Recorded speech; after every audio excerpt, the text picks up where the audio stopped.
The Saskatchewan Marathon is in its 45th year. We have Jeff Culbert from the race committee going to shed some light on what's going to happen on May 28th. Thanks so much for coming to the studio. You bet. Thanks for having me. I want to talk about the Saskatchewan Marathon because 45 years is a long time for any organization to keep something going.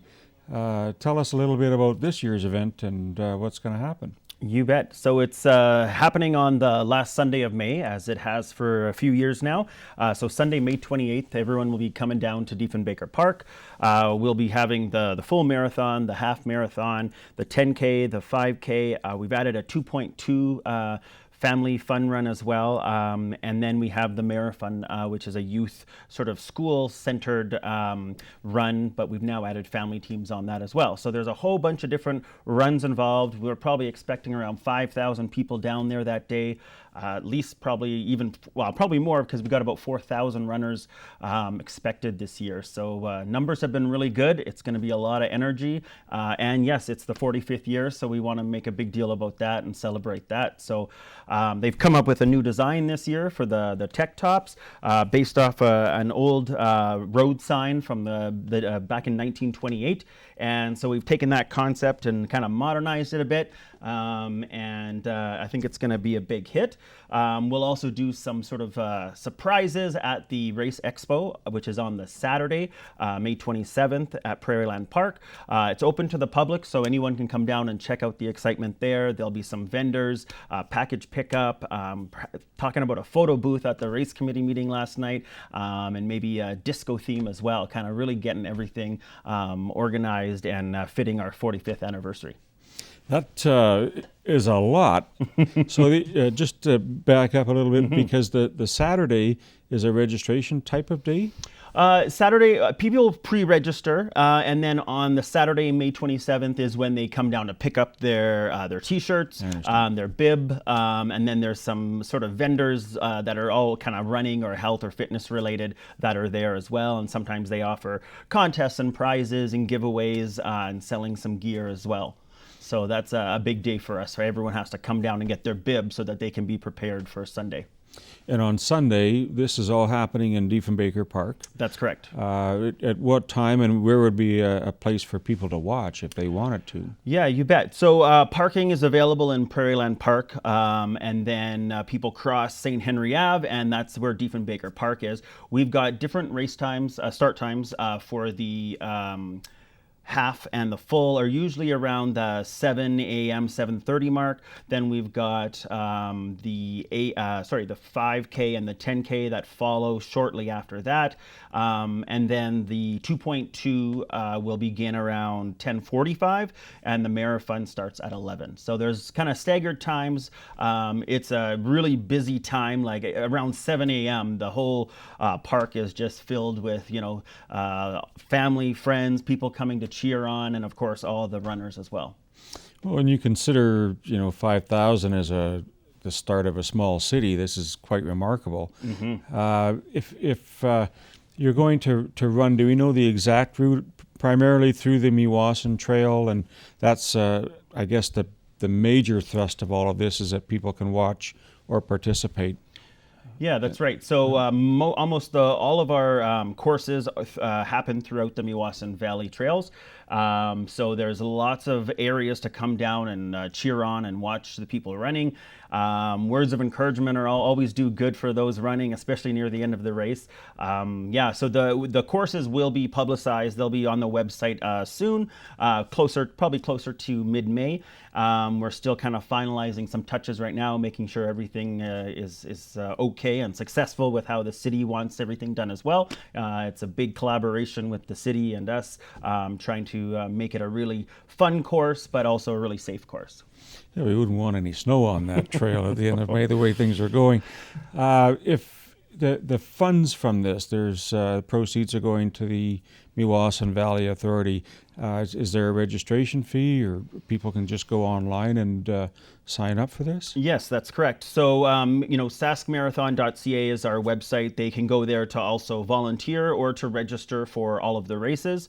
Once they're on the site, they have, as I said, the option of volunteering or registering for the race of their choice.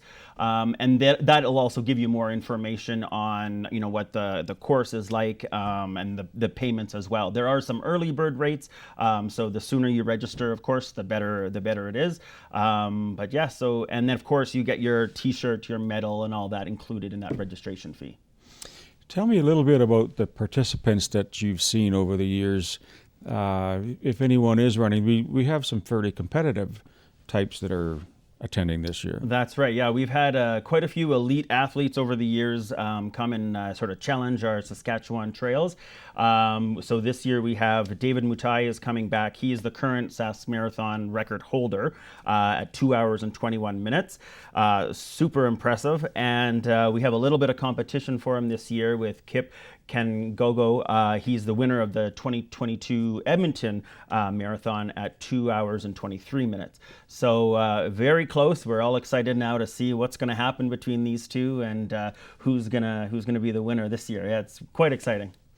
So that is one end of the type of competitiveness that you have, and on the family end, if there's a grandparent or son and daughter, 3 generations want to get out and walk or jog a little bit, that option is available for a family as well. That's right. We do have the courses are set for the running option, but also for if people want to do the walking option. So a lot of the like the 10K and the half have walking options. But lately with the marathon, we've added a family teams into this as well. During COVID, a few years back when we were doing everything virtually, we thought it would be a great option to do sort of family teams, so that if they were, they could still train and follow this program, which is really easy to follow and really encouraging, and like it helps you with setting goals and everything. So we offer this not just to the school teams, but now to families of 4, 5, 6, and they get to train together in their own little neighborhood, and then they get the choice if they want to do their final run virtually. This is just for the marathon, or they can come to the live event on Sunday, May 28th, and run as a group of family as well. And it can be all ages. It could be a bunch of neighbors. It could be a group of friends. So anyone's welcome to sign up for that race as well. And it's not just a self-competitive type thing or record holders, but if people just wanted to have fun and come out and participate as a group and fundraise, that's also an option. Exactly, that's right. When you register online, you do have the option to make a donation to the Meewasin Valley Authority, and each year we've been able to help them, which also helps the city with the upkeep of those trails. So we're really thankful to be able to support them in that. But yeah, it's all ages, all kinds of fun, and it's just a great time. It doesn't have to be competitive. Some people just sign up for the 5K or the 2.2. They've never run before, just to push themselves and surprise themselves. And even that feeling of crossing that finish line is so rewarding with everyone cheering you on. So it's quite an adrenaline rush. I've seen a few pets in past years and so on coming along. And is there an option that I could take Grandma and if she's in a stroller or some kind of wheelchair type mobility device, is that something that I could take a short walk just to participate for a little while? I'm not, to be honest, I'm not sure if the 2.2 does allow that. I believe the other races, the 5, 10, half and full, we don't allow like pets or strollers on the course. Yeah. But I'll have to check the website and get back to you on the 2.2. No worries. The logo that you have with the shirt, I found it interesting that it started because of the grid road sign, but there's a little bit of a story with how people trained.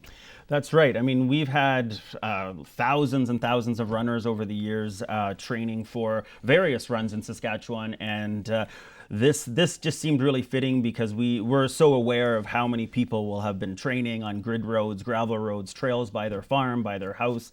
A lot of people, when they do run, they go down by the river and tend to veer off the beaten trail and, kind of go somewhere that's their own trail, someplace that's special where they can train and be more mindful of their running.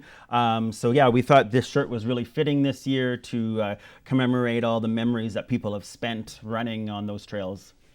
And you have a number of stations along the way for water and so on that people will get some type of support in that manner. You bet. Yeah, we've got a great race committee that works very hard actually to really plan the best strategic spots for these water stations.